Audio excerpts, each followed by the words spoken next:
Troubling scenes like these are becoming more frequent in the Central African Republic. Displaced children, wounded, sick, hungry, desperate for help. Ted Chabin is head of emergency programs for the UN Children's Fund, or UNICEF.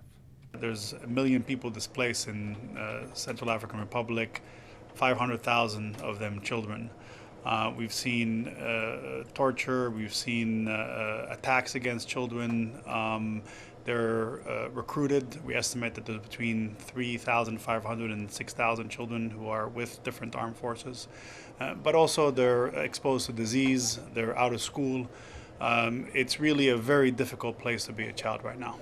Fighting in the country has left more than 1,000 people dead since it erupted early last month in the capital, Bangui.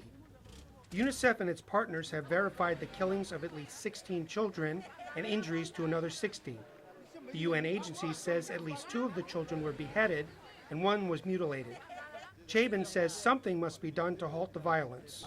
It's extremely important to think of the children, to think of what's needed for the children of the different communities, and what they need is to be able to live with each other in peace and to have a future together. And that could only be done if people step away from this precipice, people step away from this fostering of violence and use political dialogue to try to resolve the issues that they have in front of them.